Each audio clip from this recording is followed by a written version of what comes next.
स्वागत है आपका हमारे यूट्यूब चैनल। तो इस वीडियो में देखेंगे साइंस 9 क्लास का साइंस सेकेंड चैप्टर का पार्ट 3। 2 पार्ट हो चुका है, तीसरा पार्ट ये देखते हैं। ठीक है, तो इस पार्ट में देखेंगे तत्व। ठीक है, तत्व जिसको एलिमेंट कहते हैं, तत्व एलिमेंट है ना।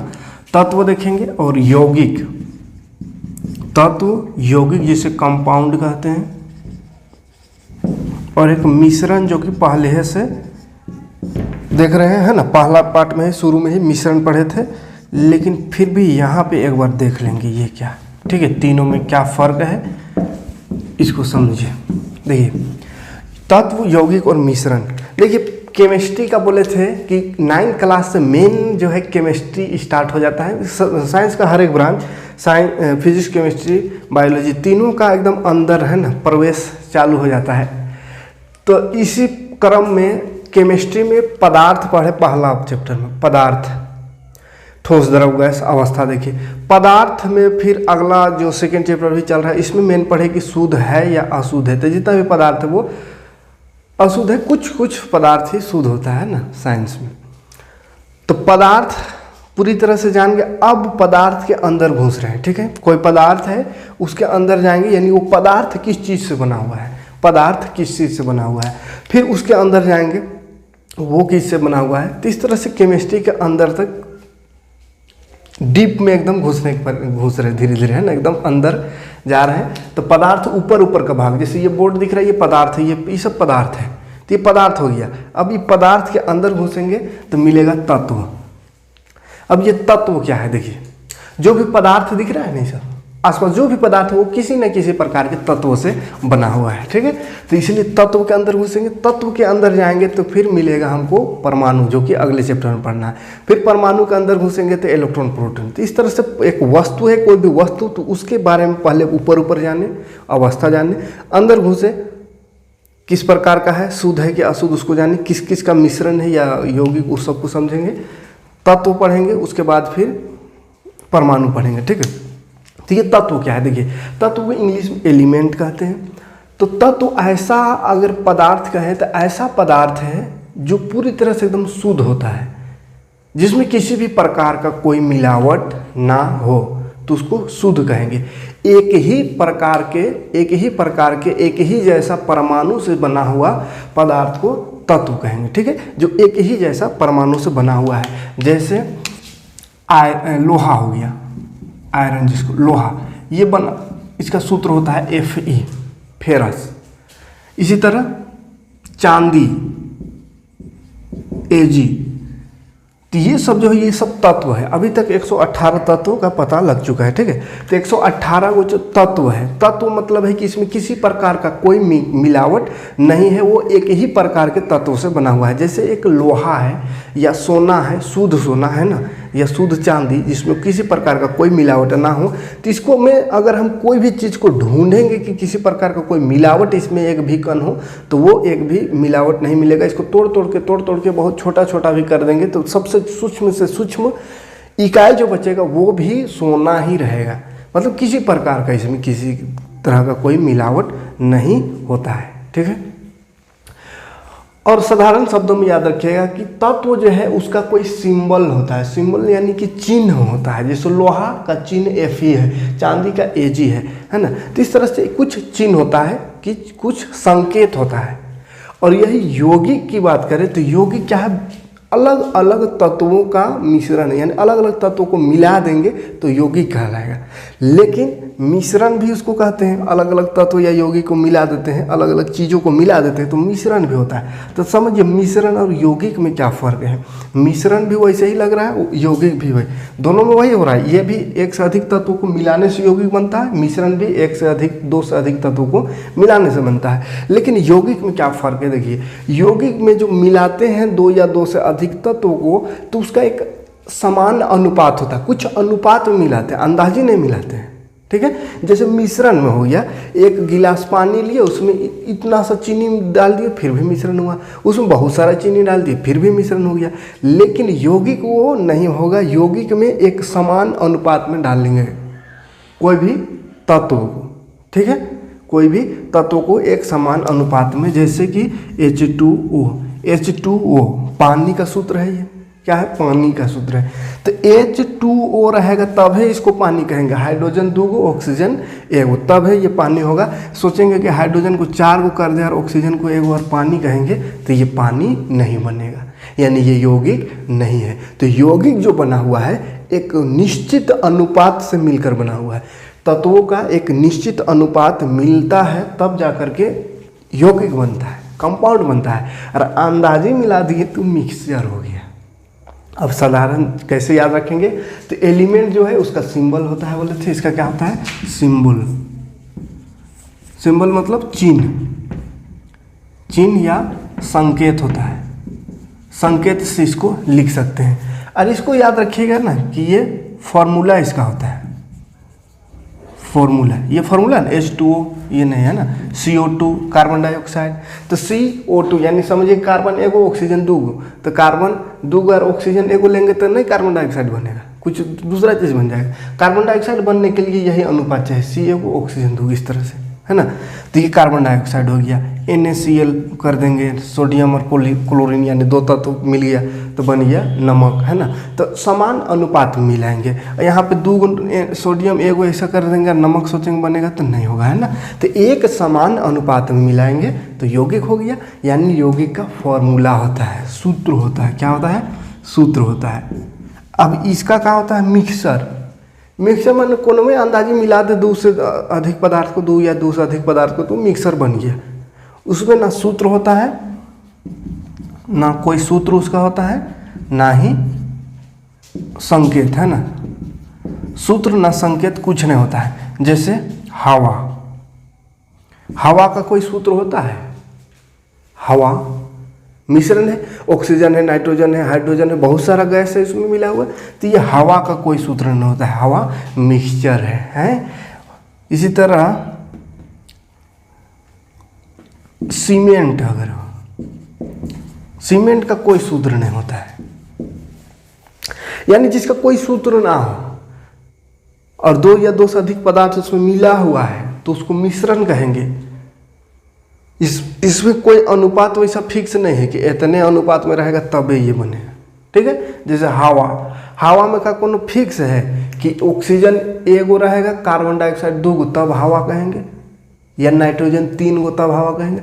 कितनों रहे, ऑक्सीजन कितनों रहे, हाइड्रोजन कितनों रहे, कोई भी गैस कितनों रहे, सब मिला हुआ है, ये सब हवा है। हवा यानी वायु इसको कहेंगे, ठीक है। तो कोई इसमें खास अनुपात नहीं होता है इसको मिलाने का, है ना। ये अंदाजी मिला हुआ है तो मिश्रण हो गया। और कुछ लिमिटेशन से मिला हुआ है तबे वो चीज़ बनेगा, और इधर छोटा घाटा बढ़ा दिए तो वो चीज़ नहीं बनेगा, तो उसको यौगिक कहेंगे। यौगिक का सूत्र होता है, ठीक है। तो जितना इस सूत्र में देखिएगा समझ जाना है कि वो यौगिक है, जिसमें 1 से अधिक तत्व मिला हुआ है। इसी तरह से H2O, CO2, NaCl, HCl, इस तरह से कुछ भी 2 या 2 से अधिक तत्व मिला हुआ है, 2, 3, 4 कुछ कुछ लगल है, माने सूत्र में है, तो उसको यौगिक कहेंगे। और इस तरह से अकेले अकेले रहेगा तो उसको हाइड्रोजन, हीलियम, लिथियम, बेरिलियम, ऐसा एक रहे, एक ठो खाली तत्व, एक ही संकेत रहे तो उसको तत्व कहेंगे, ठीक है।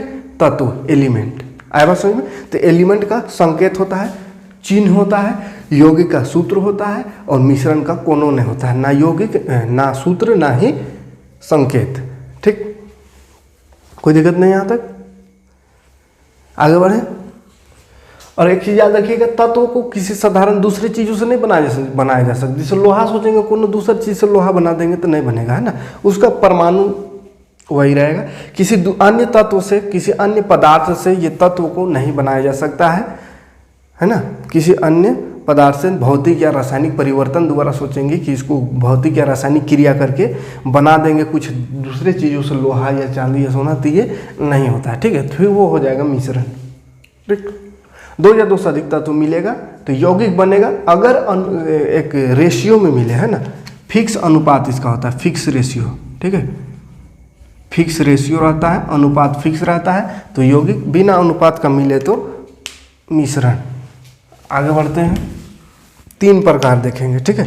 तत्व 3 प्रकार का होता है। एक को धातु कहते हैं, एक को अधातु कहते हैं, और एक को उपधातु कहते हैं, ठीक है। एक हो गया धातु, अधातु और एक उपधातु। उपधातु, धातु की इंग्लिश में मेटल कहते हैं, मेटल, मेटल, इसको बोलते हैं नॉन मेटल, नॉन मेटल, इसको बोलते हैं मेटलॉइड। तत्वों को, जो 118 तत्व है, सभी तत्वों को 3 भागों में बांटा गया है, धातु, अधातु, उपधातु। ठीक है, ये यहाँ पे थोड़ा सा समझ लेते हैं, उसके बाद फिर 10 क्लास में स्पेशल इसका चैप्टर है। ठीक है, तत्वों का पीरियोडिक टेबल देखेंगे, पीरियोडिक टेबल में फिर समझेंगे बढ़िया। फिलहाल यहाँ पे 3 चीज़ को जान लेते हैं, धातु, अधातु और उपधातु क्या है। तो हमको लगता है ये 8वां क्लास में भी था एक चैप्टर, है ना, धातु अधातु, उसमें पढ़े थे। एक उपधातु नया चीज़ आ रहा है, तो पहले ये समझ लेते। देखिए, ऐसा तत्व जिसका फिजिकल गुण यानी बाहरे बाहरे देखे तो थोड़ा चमकीला हो, चमकदार हो, है ना, तो उसको धातु कहेंगे। अधातु का गुण है कि वो चमकदार नहीं रहेगा। कुछ कुछ अपवाद भी है, 8वां क्लास में पढ़े थे। अपवाद क्या है? जैसे हीरा अधातु है लेकिन चमकदार होता है। ठीक है, अधातु का गुण है कि चमकदार नहीं होना, लेकिन हीरा अधातु होते हुए भी चमकदार होता है। आयोडीन भी अधातु होते हुए भी चमकदार होता है। उपधातु है, किसको कहेंगे? तो जिसमें थोड़ा बहुत धातु का भी गुण है, अधातु का भी गुण है, दोनों का थोड़ा थोड़ा गुण है, तो उसको उपधातु कहते हैं। ठीक है, तो ये दोनों के बीच का गुण होता है उपधातु। तो खैर उसको अभी नहीं देखना है, ये दोनों को देखेंगे और वो दोनों के बीच का गुण रहेगा तो उपधातु, यानी थोड़ा सा कभी धातु जैसा कभी अधातु जैसा, दोनों लक्षण रहे तो उसको उपधातु, है ना। और ये हो गया धातु अधातु, तो इसको समझ लेते हैं तो वो अपने हो जाएगा, है ना। जो दोनों, ये जो दोनों में जो रहेगा वो अगर उसमें भी आ जाए, कभी हाँ कभी नहीं, यानी ये दोनों का गुण अगर वो दोनों में उसमें मौजूद हो तो उसको उपधातु कहेंगे। ठीक है, तो धातु का एक गुण याद रखिएगा, ये चमकदार होता है। चमकदार होता है, ठीक है, शॉर्ट में चमकदार होता है। ये चमकदार नहीं होता है। ठीक है, सिर्फ नहीं कर दे रहे तो समझ में आ रहा होगा। चमकदार होता है धातु, ये चमकदार नहीं होता है। अपवाद लिखते चलेंगे, अपवाद। अपवाद क्या है? आयोडीन। आयोडीन जो है अधातु है, आयोडीन अधातु है, फिर भी चमकदार होता है, तो ये अपवाद है। अपवाद है ना, यानी उल्टा। ये जो होता है ना, कठोर होता है। क्या होता है? कठोर होता है। अधातु का गुण है कि कठोर नहीं होता है, लेकिन हीरा अपवाद में है। अपवाद हीरा मतलब हीरा एक ऐसा अधातु है जो कि दुनिया का सबसे कठोर पदार्थ है। दुनिया का सबसे कठोर चीज हीरा है, जो कि अधातु है।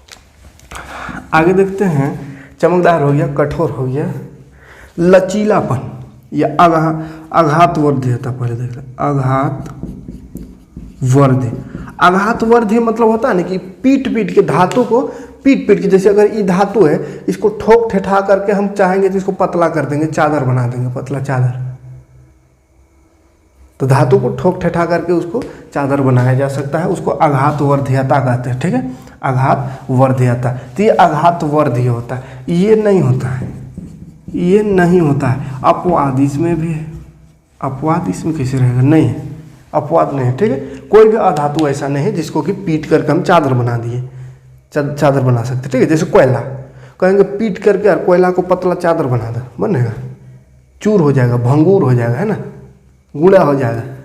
उसको पीटेंगे ठोकेंगे तो अधातु का गुण है कि उसको पीटेंगे तो भंगूर हो जाएगा। भंगूर माने गूढ़ा हो जाएगा, चूर चूर हो जाएगा। इसको पीटेंगे तो पतला चादर बन सकता है। ठीक है, एक और याद रखिएगा, इसके बाद कठोर हो गया, तन्यता एक ठो कहते हैं। तन्यता मतलब तार इसका खींच सकते, तार, है ना। कोई धातु है जैसे तांबा, इतना सा गोल सा तांबा है, तो इस गोल को हम पिघला करके चाहते हैं लंबा तार खींच सकते, इसी से तो तार बना हुआ है। लंबा लंबा तार जो रहता है लोहा का, तांबा का, तो तार कैसे बना है? एल्युमिनियम का। तो तन्यता उसमें, यानी उसमें खींच सकते हैं उसको, उसका गुण है धातु का कि उसको हम खींच सकते हैं। अब कहेंगे कोयला को खींचिए तो खींचाएगा? कोयला का तार बनाने बोलेंगे तो बनेगा? नहीं बनेगा। क्यों? क्योंकि अधातु है। ठीक है, तो अधातु में तन्यता नहीं होती है। और एक इसको कठोर सतह में अगर ऐसे टकराएंगे तो आवाज निकलता है। ठीक है, आवाज कब? जब कठोर सतह में टकराने पर।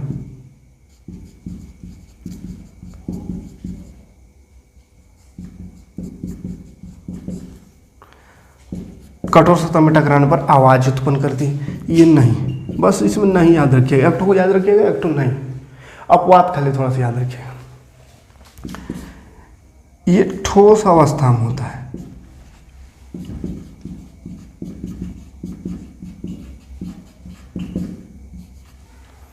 कमरे के ताप पर धातु जो है ठोस अवस्था में पाया जाता है। अब कमरे के ताप पे लिखना क्यों जरूरी है? क्योंकि जैसे लोहा को बहुत ज़्यादा अगर गर्म कर दिए तो पिघल जाता है। अब हम अभी कहेंगे कि धातु जो होता है ठोस अवस्था में पाया, ठोस माने क्या होता है? कठोर, ठोस अवस्था में। अब लोहा को बहुत ज़्यादा गर्म करके पिघला लीजिएगा, हमको दिखाइए, कहिए देखिए तो आप बुड़बक के धातु को बोलते हैं ठोस अवस्था में, देखिए द्रव अवस्था में, तो हम फंस जाएंगे। इसीलिए लिख दिए कमरे के ताप पर, माने रूम टेम्परेचर में। जैसे रूम है तो यहाँ रख देंगे ऐसा लोहा तो ये ठोस रहेगा। कोई भी धातु को रूम टेम्परेचर में ठोस रहता है, ठीक है।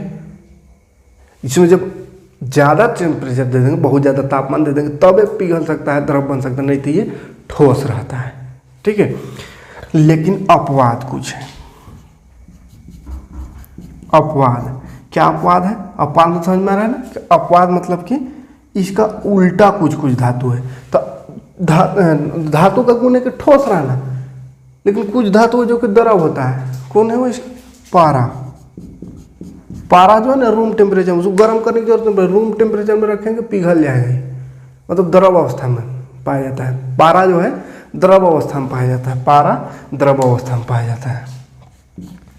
और अधातु का गुण है ना कि ई रहेगा या तो ठोस में या गैस में, ठोस या गैस, दो तरह से रह सकता है, या तो ठोस में कठोर या तो गैस में। जैसे ठोस में कोयला सब हो गया, ग्रेफाइट सब, और गैस में हो गया ऑक्सीजन, हाइड्रोजन, नाइट्रोजन, ये सब गैस है। तो ठोस या गैस, लेकिन इसका भी अपवाद है। अपवाद क्या है? एक ब्रोमीन जो है ना द्रव अवस्था में पाया जाता है, माने लिक्विड पानी जैसा रहता है। ब्रोमीन द्रव अवस्था में पाया जाता है, बाकी सब ठोस या गैस रहेगा, ठीक है। एगो कुचालक, सुचालक, ये सुचालक होता है। किसका सुचालक? ऊष्मा और विद्युत। ऊष्मा और विद्युत का सुचालक होता है धातु। ऊष्मा और विद्युत का सुचालक होता है। सुचालक कहने का मतलब है कि बहुत बढ़िया चालक है ना। जैसे लोहा अगर है, मान के चलिए लोहा, तो लोहा है, इसको यहाँ पे गर्म करेंगे, आग में डाल देंगे, तो ये गर्मियाँ जो है धीरे धीरे यहाँ तक आ जाएगा, यहाँ पकड़ ले रहेंगे तो हीट हो जाएगा, गर्म लगेगा, है ना, जल जाएंगे। तो लोहा गर्म हम यहाँ आग में यहाँ तक डालें, लेकिन यहाँ तक गर्म हो जाएगा। क्यों गर्म होगा? क्योंकि लोहा में गुण है कि गर्मी कोई चला सकता है अपने अंदर, माने सुचालक है, बढ़िया चालक। अब इसी तरह लोहा अगर है और करंट है कहीं से था ऐसे जाके टच कर रहा है, क्या होगा? जोर का झटका धीरे से लगेगा कि जोरे से लगेगा? जोरे से लगेगा, है ना। तो झटका लगेगा, माने करेंट लगेगा। तो करंट भी चल रहा है, टच तो यहाँ कराए थे, करंट यहाँ तक कैसे पहुँचा? माने चला ना यहाँ तक, चला माने सुचालक, बढ़िया चालक है ना। तो धातु क्या है? ऊष्मा और विद्युत दोनों का बहुत बढ़िया चालक है, इसलिए कहते हैं इसको सुचालक है। किसका? ऊष्मा और विद्युत दोनों का सुचालक है, ठीक है। और ई का है, ई बोला अधातु कुचालक है। कहाँ कुचालक? कुचालक माने नहीं चलता है, जैसे ये प्लास्टिक है, माने अधातु है, समझिए। अधातु है तो इसको गर्म करेंगे यहाँ पे, तो भले ही पिघल उघल जाए कोनो हो, लेकिन गर्मी यहाँ नहीं आएगा, चलबे नहीं करेगा। चाहे करंट को इसमें टचो करा देंगे तो नहीं झटका मारेगा, है ना। मतलब क्या है? ये ऊष्मा और विद्युत दोनों का ये कुचालक है। कुचालक माने नहीं चलने देता है इसको, ठीक है। विद्युत या ऊष्मा किसी को भी अपने में प्रवेश नहीं करने देता है, नहीं चलने देता है, तो इसलिए इसको कुचालक कहते हैं, ठीक है। तो इतना से याद रखिएगा। हाँ, इसका एक अपवाद है, इसका एक अपवाद है ग्रेफाइट।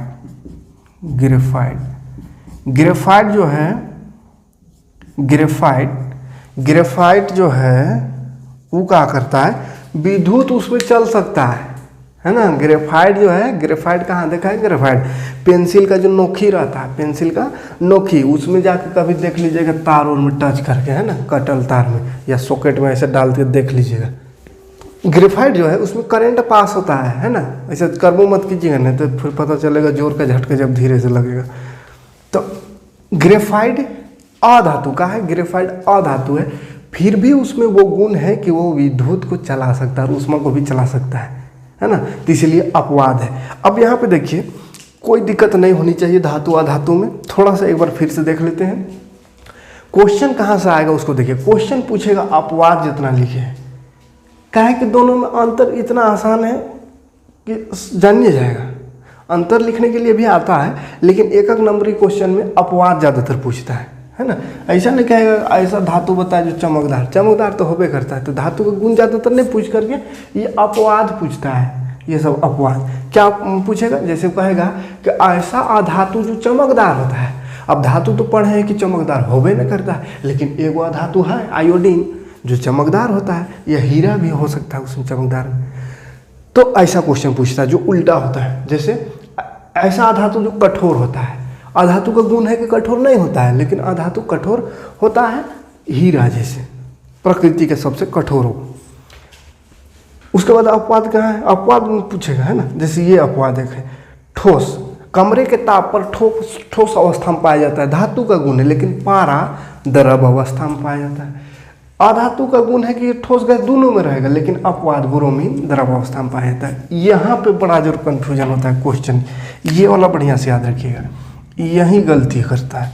क्यों गलती करता है, क्योंकि दोनों में द्रव अवस्था में पाया जाता है। पारा भी क्या है, द्रव अवस्था में, पारा द्रव अवस्था में और ब्रोमीन भी। अब कहेगा ऐसा धातु जो द्रव अवस्था में, तो लिख देता है ब्रोमीन, या अधातु कहेगा उसमें लिख देगा पारा, तो कन्फ्यूजन हो जाता है। तो पारा याद रखिएगा, मरकरी जिसको इंग्लिश में बोलते हैं मरकरी, पारा या मरकरी धातु है। धातु कहेगा तो पारा या मरकरी लिखेंगे, ठीक है, धातु में पारा या मरकरी। अरे ब्रोमीन जो है अधातु का गुण है, अधातु ऐसा है जो द्रव अवस्था में पाया जाता है, ब्रोमीन। तो अधातु तो ब्रोमीन याद रखिएगा, और धातु तो पारा यानी मरकरी, है ना। मरकरी जो है वो धातु है और वो द्रव अवस्था में पाया जाता है, और ब्रोमीन भी द्रव अवस्था में पाया जाता है, लेकिन ये अधातु है, ठीक है। तो यहाँ पे कंफ्यूज नहीं होना है। सुचालक की बात करें, पूछेगा ऐसा अधातु जो सुचालक होता है, तो ग्रेफाइट, ठीक, कोई दिक्कत नहीं यहाँ तक। ये चमकदार होता है वो नहीं होता है, कठोर होता है नहीं होता है, आघातवर्ती वो नहीं, आघातवर्त माने चादर बन सकता है, तन्यता तार खींच सकते हैं उसको नहीं खींच सकते। ये कठोर सतह में टकराने से आवाज़, ये आवाज़ नहीं उत्पन्न करता है। ये ठोस होता है, वो ठोस गैस दोनों होता है। सुचालक वो कुचालक, कोई दिक्कत नहीं यहाँ तक। एग्जाम्पल क्या हो जाएगा, बहुत सारा चीज धातु में हो गया, लोहा, सोना, चांदी, एल्युमिनियम, ये सब हो गया इसका एग्जाम्पल लोहा का, धातु का। अधातु का एग्जाम्पल में ऑक्सीजन हो गया, नाइट्रोजन हो गया, सल्फर हो गया, ठीक है, फास्फोरस हो गया। उपधातु की बात करें तो उपधातु क्या है, वैसा पदार्थ, वैसा तत्व, पदार्थ है वैसा तत्व जिसमें धातु और अधातु दोनों का गुण होता है, जिसमें धातु अधातु दोनों का गुण पाया जाता है या दोनों के बीच का गुण मिलता है, तो उसको बोलते हैं उपधातु। उपधातु में होता है बोरोन, सिलिकॉन, जर्मेनियम। एग्जाम्पल इसका याद रखिएगा, बोरोन, सिलिकॉन और एक होता है जर्मेनियम। जर्मेनियम है ना, जर्मेनियम। तो ये एग्जाम्पल याद रखिएगा, बोरोन, सिलिकॉन और जर्मेनियम, सिलिकॉन और जर्मेनियम, ठीक, कोई दिक्कत नहीं है। तत्व यौगिक, धातु अधातु, उपधातु, कोई परेशानी नहीं यहाँ तक। बढ़ते हैं आगे। उसके बाद मिश्रण और यौगिक में अंतर पढ़ना है। तो मिश्रण और यौगिक तो समझा दिए पहले, हैं, चलिए फिर से एक बार थोड़ा सा देखते हैं। मिश्रण और यौगिक दोनों एक तरह का देखा जाए तो मिश्रण ही है, यानी दो या दो से अधिक तत्वों से मिलकर बना है दोनों चीज़, लेकिन फिर भी दोनों में कुछ फर्क है। तब ये बताए थे क्या फ़र्क है कि ये एक निश्चित अनुपात से मिलता है, यौगिक जो है एक निश्चित अनुपात पर ही मिलता है तब बनता है, अंदाजी मिलाएंगे तो नहीं बनेगा, ये अंदाजी मिलता है, इसका कोई अनुपात नहीं होता है। पहचानने का क्या तरीका है कि इसका यौगिक का जो है सूत्र होता है, मिश्रण का कोनो सूत्र नहीं होता है, कोई फॉर्मूला नहीं होता है, यौगिक का फॉर्मूला होता है। ठीक, वो तो खैर समझाने का ऊपर समझने का बात हुआ। अब इसके अंदर आते हैं तो देखिए मिश्रण में है कोई नया पदार्थ नहीं बनता है, मिश्रण में कोई भी नया पदार्थ नहीं बनता है ना, कोई भी नया पदार्थ नहीं बनता है। जैसे चीनी और बालू को मिला दिए तो कोनो नया पदार्थ बन गया का? नहीं बनेगा, बस वो दोनों मिक्स है, कुछ नया पदार्थ वैसे नए गुण धर्म वाले पदार्थ नहीं बनते हैं। लेकिन इसमें होता है कि वो नया पदार्थ बन जाता है। जैसे कि हाइड्रोजन और ऑक्सीजन मिला दिए तो पानी बन गया, तो नया पदार्थ नहीं है। हाइड्रोजन क्या है? गैस है, ऑक्सीजन भी गैस है, दोनों को एक निश्चित अनुपात में अगर मिला दिए तो पानी बन गया, लिक्विड बन गया, माने पूरी तरह से टोटली अलग। सांस, हवा जो है वो सांस लेने काम आएगा है, और ये जो पानी बन गया हवा से ही, हाइड्रोजन और ऑक्सीजन मिलकर पानी बन गया तो पीने वो लिक्विड हो गया, प्यास बुझाने का काम आ रहा है। तो मतलब पूरी तरह से नया पदार्थ बन जाता है। ठीक है, लेकिन इसमें नया पदार्थ नहीं बनता है, कोई दिक्कत नहीं इसमें। पहला पॉइंट याद रहेगा, नया पदार्थ मिश्रण में नहीं बनता है, यौगिक में नया पदार्थ बनता है। इसमें आता है दूसरा पॉइंट, मिश्रण परिवर्तनीय होते। यहाँ पे थोड़ा सा घटक है ना, किसके? मिश्रण के घटक जो है, मिश्रण यानी कौन कौन चीज़ से मिलकर बना है वो उसका घटक हो गया। ठीक है, जैसे एगो ये मिला दी मिश्रण हो गया, तो मिश्रण का घटक क्या है? तो एगो ई वाला घटक, एगो ई वाला घटक। तो उसका जो घटक वो परिवर्तन से उन्हें बदला सकता है, माने कोई फिक्स रेशियो नहीं होता है, जिसको तभी से बोल रहे थे रेशियो नहीं होता, बदला सकता है। इसको थोड़ा सा दे, ज़्यादा दे, इसको कम करे, ज़्यादा करे, कोई दिक्कत नहीं, बदला सकता है। लेकिन ये अस्थायी होता है, माने को फिक्स अनुपात में ही इसका घटक को डाला जाता है, तभी ये इसका यौगिक बनेगा। जैसे हाइड्रोजन का 2 अणु, ऑक्सीजन का एगो, तो हाइड्रोजन 2 और एक ऑक्सीजन, तबे पानी बनेगा। इसको बढ़ा देंगे, उसको कम कर देंगे, पानी नहीं बनेगा। ठीक, तो ये कोई परिवर्तनीय होता है, और वो परिवर्तन नहीं माने अस्थायी फिक्स होता है। तीसरा, मिश्रण में उपस्थित घटक अपने गुण धर्म को दर्शाते हैं। मिश्रण में जो भी कण उपस्थित है, जो घटक है, जो चीज़ मिलकर वो मिश्रण बना हो, अपना अपना गुण दर्शा सकता है। जैसे चीनी और नमक को मिला दिए तो चीनी अपना गुण नहीं खोएगा, वो मीठा उसका ख़त्म थोड़ी हो जाएगा। अगर सूखा सूखा चीनी और नमक मिला दिए तो कहीं कहीं पे मीठा लगेगा, कहीं पे नमकीन लगेगा, मतलब नमक वाला स्वाद आएगा। तो अपना अपना गुण भले मिला हुआ है, लेकिन नमक का गुण नमक जैसा, चीनी का गुण चीनी जैसा है। तो अपना अपना गुण होता है, अपना अपना गुण धर्म को दर्शाता है अपना घटक। जैसे नींबू पानी को घोल दिए तो नींबू का गुण है खट्टा करना, तो खट्टा होगा। पानी का गुण है लिक्विड रहना, तो लिक्विड रहेगा, ठोस नहीं बन जाएगा ना। तो अलग अलग घटकों का अलग अलग अपना अपना गुण उसमें दिखता है, अपना अपना गुण उसमें रहता है। ठीक है, लेकिन ये जो नया पदार्थ बनता है उसका गुण जो है वो पूरी तरह से बदल जाता है, उसका गुण पूरी तरह से परिवर्तन हो जाता है ना, वो पहले जैसा नहीं रहता। जैसे देखिए ना, यहाँ हाइड्रोजन और ऑक्सीजन मिल रहा है, हाइड्रोजन गैस है, ऑक्सीजन वो गैस है, ये गैस रहबे नहीं करता, ये दोनों मिल गया अगर इस अनुपात में तो पानी बन गया, मैंने पूरी तरह से चेंज हो गया। ठीक है, अब ऑक्सीजन जैसे ये हवा जैसा सोचेंगे, सांस लेकर के उसको अंदर कर दे ऑक्सीजन जैसा, तो ये नहीं जाएगा, ये पानी, इसको मुंह से पानी पीना पड़ेगा, है ना। तो ये एकदम पूरी तरह से अलग बन जाता है। ठीक है, इसी तरह NaCl हो गया, सोडियम क्लोराइड, है ना, CO2, कार्बन और ऑक्सीजन मिलकर कार्बन डाइऑक्साइड बन गया। तो एकदम बिल्कुल अलग अलग था तत्व, लेकिन वो मिला एक निश्चित अनुपात में, तो एक नया चीज़ बन गया जो कि पहले जैसा से कोई मतलब नहीं, उसका एकदम अलग ही गुण हो गया उसका। ठीक है, पूरी तरह से अलग हो जाता है। आई बस समझ में आ रहा है। जैसे कार्बन, ऑक्सीजन, ऑक्सीजन फिर से गैस था, कार्बन कुछ और था, दोनों मिलकर कार्बन डाइऑक्साइड बन गया, जो कि टोटली भिन्न है कार्बन और ऑक्सीजन से। ठीक है, तीसरा देखते हैं, तो भौतिक विधियों से घटकों को अलग किया जा सकता है। भौतिक विधि से ये जो है मिश्रण, उसको अलग किया जा सकता है उसके घटक। जैसे यहाँ पे 2-3 गो पेन है, तो सब मिल गया थी, मिश्रण है ना, हो गया, वो लाल ब्लू काला मिश्रण हो गया, अलग कर सकते हैं ना। तो भौतिक विधि से इसको अलग कर सकते हैं मिश्रण को, है ना।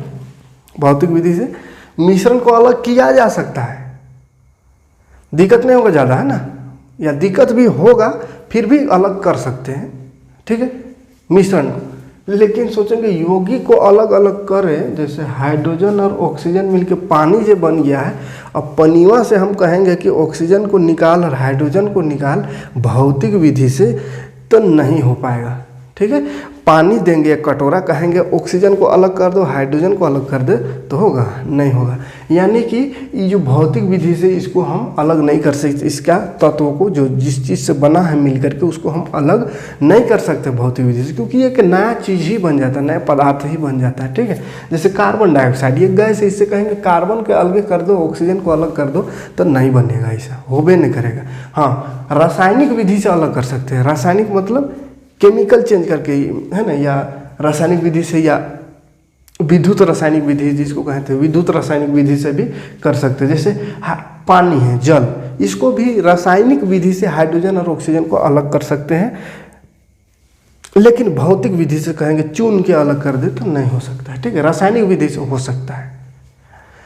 आवश्यक मिश्रण और यौगिक, ये दोनों में कोनो दिक्कत अब नहीं होनी चाहिए। मिश्रण मतलब कि ये नया पदार्थ नहीं है, बस 2-3-4 को चीज़ मिल गया है तो ये मिश्रण बन गया। इसका मतलब है कि ये कुछ नए पदार्थ बन गया, उसको फिर से हम पहले जैसा नहीं कर सकते हैं। ठीक है, कोई दिक्कत नहीं। यौगिक का पहचान क्या है? सूत्र में रहता है, ये बिना सूत्र का, इसका कोई सूत्र कोई फॉर्मूला नहीं होता है। ठीक, तो ये कोई दिक्कत नहीं यहाँ तक। अब देखते हैं थोड़ा सा एक चीज़ है, स्थिर अनुपात का नियम, यहीं पे देख लेते हैं, छोटा सी बात है। स्थिर अनुपात का नियम, स्थिर अनुपात का नियम मतलब यौगिक पर यह है ना, यौगिक जो बोल रहे तभी से कि यौगिक बनता है कुछ निश्चित अनुपात से ही बनेगा। अगर अंदाजी मिला देंगे दो तत्वों को तो कोई यौगिक नहीं बनेगा, है ना। अंदाजी मिलाएंगे तो मिश्रण बन सकता है, लेकिन यौगिक के लिए एक निश्चित अनुपात होना चाहिए, फिक्स रेशियो होना चाहिए, तभी बनेगा। जैसे H2O बनता है, पानी कितना में बनता है? तो हाइड्रोजन और ऑक्सीजन है, ये तो समझ में आ रहा है। हाइड्रोजन का 2 अणु, ऑक्सीजन का 1 अणु, लेकिन इसका अगर अनुपात निकाले तो 1:8 होता है इसका अनुपात। ठीक है, पानी जो बनता है 1:8 में, 1:8 में, यानी हाइड्रोजन 1 तो ऑक्सीजन 8। चाहे इसको ऐसे समझिए, हाइड्रोजन अगर 1 ग्राम लिए तो ऑक्सीजन लेंगे 8 ग्राम, हाइड्रोजन 1 ग्राम तो ऑक्सीजन 8 ग्राम, तब जाकर के पानी बनेगा। यानी कि हाइड्रोजन अगर 2 ग्राम लिए तो ऑक्सीजन लेना होगा 16 ग्राम, इसको 3 लिए तो इसको 8 या 24 लेना होगा। तो इस तरह से कि फिक्स रेशियो में ही 2 तत्वों को लेंगे तो एक यौगिक बनता है। ठीक है, तो ये जो रेशियो होता है इसी को बोलते हैं स्थिर अनुपात का नियम। यानी ये जो अनुपात है स्थिर है, कांस्टेंट है ना, कांस्टेंट है। अगर इसको घटा बढ़ा दिए तो फिर हम जो पदार्थ बना रहे, जो यौगिक बना रहे, वो यौगिक नहीं बनेगा। ठीक है, जैसे अगर हम हाइड्रोजन 2 और इसको कर दें 16 की जगह 14 और सोचेंगे पानी बन जाएगा तो नहीं बनेगा।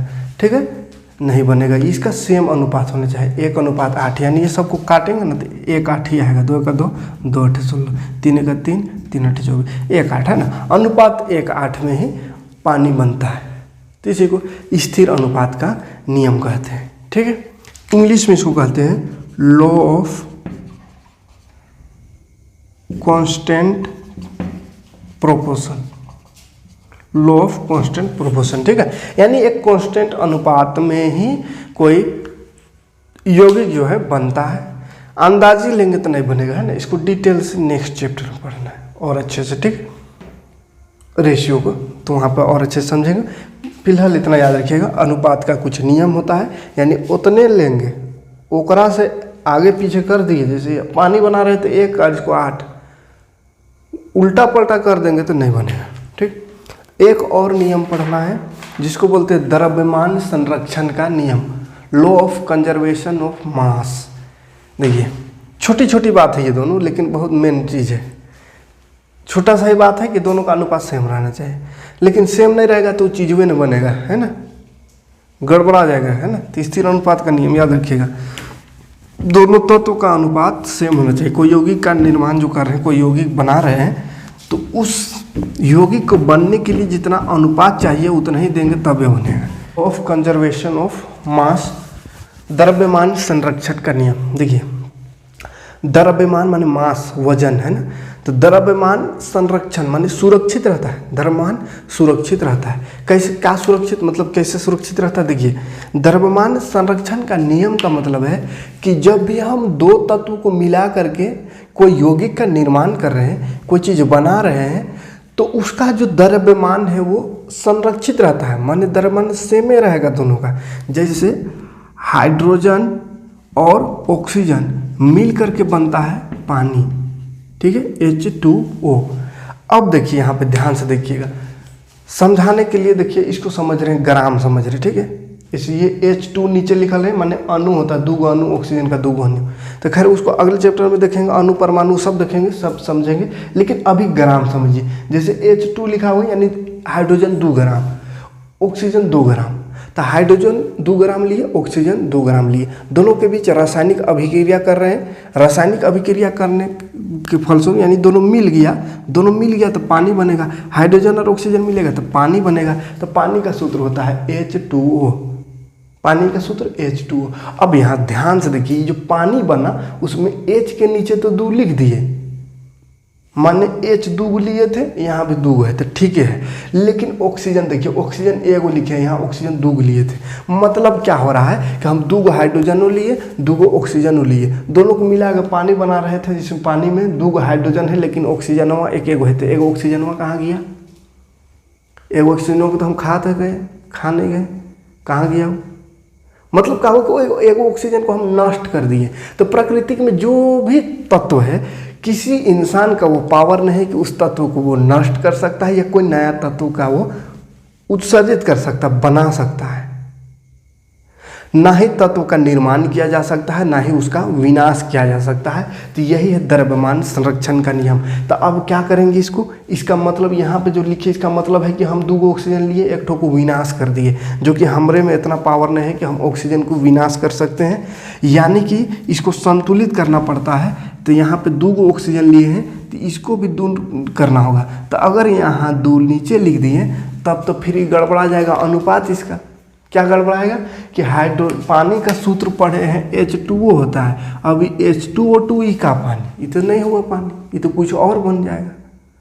लेकिन हमको तो पानी बना रहे, माने H2O होना चाहिए।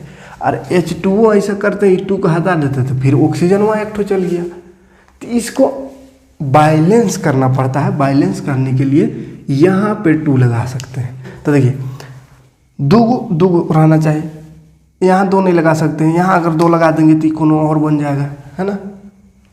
तो इसीलिए यहाँ 2 लगाते हैं। अब यहाँ 2 लगाने से क्या हो जाता है, देखिए हाइड्रोजन 2 लिए थे, H2 लिखे हैं, नीचे 2 है, माने 2, और यहाँ 2 लगा दिए तो ये वाला हाइड्रोजन भी 2 हो गया, यानी 2 दूनी 4 हाइड्रोजन हो गया। 2 पहले से था, अरे 2 लगा दिए तो 2 दूनी 4 हाइड्रोजन हो गया। और ये 2 यहाँ लिखे यानी ऑक्सीजन भी 2, तो ऑक्सीजन तो 2 को जरूरत था, ठीक है, लेकिन हाइड्रोजन अबरी हो गया 4। इसका मतलब क्या हो गया कि हम हाइड्रोजन 2 लिए और उन्हें बनाए तो उसमें हाइड्रोजन 4 हुए, माने 2 हाइड्रोजन हम पैदा कर दिए। तो हम उतना पावर थोड़ी हाइड्रोजन पैदा करेंगे, हाइड्रोजन तो हम बना नहीं सकते। कोई भी चीज़ का ना हम विनाश कर सकते हैं, ना उसका उत्सर्जन या निर्माण कर सकते हैं। यही कहता है द्रव्यमान संरक्षण का नियम। अब यहाँ पे तो फिर से क्या हो रहा है, यहाँ पे निर्माण कर दिए, माने हाइड्रोजन 2 को बढ़ा दिए, जो कि संभव नहीं है। तो इसीलिए फिर से क्या करते हैं, यहाँ भी 2 लगा देते हैं, यानी ये 2 दूनी 4 हाइड्रोजन, यहाँ भी 2 दूनी 4, यहाँ ऑक्सीजन 2, यहाँ 2 लगा ले, यानी यहाँ भी ऑक्सीजन 2, तो दोनों तरफ इक्वल हो गया। तो इसी को कहते हैं द्रव्यमान संरक्षण का नियम। यानी इस नियम के अनुसार हम कोई भी तत्व को ना निर्माण कर सकते हैं किसी तत्व का, ना ही किसी तत्व का हम विनाश कर सकते हैं। इसीलिए कोई भी रासायनिक अभिक्रिया करेंगे तो उसको संतुलित करते चलेंगे, ठीक है। संतुलित रहना चाहिए, दोनों तरफ सेम होना चाहिए, जितना लिए उतने उधर रहना चाहिए। भले उसका रूप अलग हो जाए, जैसे पानी बन गया लेकिन हाइड्रोजन तत्व इसमें है, हाइड्रोजन परमाणु है ना, तत्व है इसमें, तो हाइड्रोजन 4 को लिए तो 4 को होना चाहिए, है ना।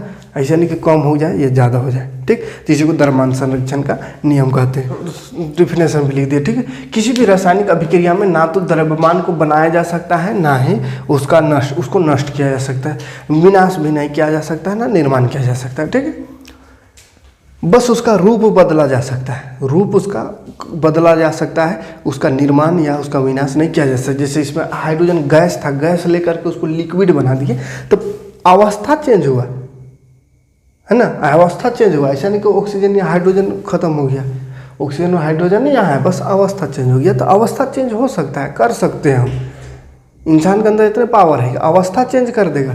लेकिन वो तत्व का ही वजन को बढ़ा दे या घटा दे, नया तत्व निर्माण कर दे या नष्ट कर दे, ये नहीं हो सकता है। ठीक है, बस उसका रूप बदलता है। जैसे सांस लेते हैं, कोई कहेगा हाँ ऑक्सीजन को तो हम लोग नष्ट करते हैं, ऑक्सीजन लेते हैं और खूब समझिए नष्ट कर देते हैं कुछ, और उसको कार्बन डाइऑक्साइड में बदल के बाहर निकाल देते हैं। तो वैसा नहीं होता है, नष्ट नहीं होता। देखिए ऑक्सीजन लेते हैं शरीर में, तो ऑक्सीजन, कुछ ऑक्सीजन से क्या होता है, ग्लूकोज से मिल करके वो ऊर्जा बना देता है। तो ऊर्जा में कार्बोहाइड्रेट बना दिया। कार्बोहाइड्रेट का क्या फार्मूला होता है, C6H12O6।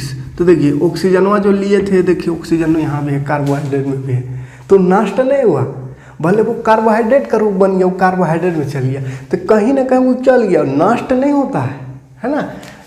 या कार्बन डाइऑक्साइड से बाहर निकाल दिए CO2, तो इसमें भी तो ऑक्सीजन है, CO2, O2, O माने ऑक्सीजन, ऑक्सीजन भी निकल, तो ऑक्सीजन लिए तो नष्ट नहीं हुआ। वो कार्बोहाइड्रेट अगर बना तो भी ऑक्सीजन वहाँ है, अगर CO2 कार्बन डाइऑक्साइड से बाहर चल गया तो भी ऑक्सीजन है। ठीक है, तो ऑक्सीजन रूप बदल सकता है, या कोई भी तत्व रूप बदला जा सकता है। इंसान का पावर इतना है कि उसका रूप को बदल सकता है, लेकिन पूरी तरह से उसको नष्ट नहीं कर सकता है, ना उसका निर्माण कर सकता है। यही द्रव्यमान संरक्षण का नियम, इस नियम को याद रखिएगा। इसी नियम के अनुसार आगे संतुलित रासायनिक समीकरण भी पढ़ेंगे, है ना। तो चलिए इतना ही पढ़ना था इस चैप्टर में। उम्मीद है कि समझ में आया होगा। अगर समझ में आया होगा तो लाइक और कमेंट जरूर कीजिएगा, और वीडियो को ज़्यादा से ज़्यादा लोगों तक शेयर करके ज़्यादा से ज़्यादा लोगों को जोड़ने का प्रयास करिएगा, ताकि हम इसी तरह आपके साथ हमेशा बने रहें। मिलते हैं नेक्स्ट वीडियो में नेक्स्ट चैप्टर लेकर के। Thanks for watching.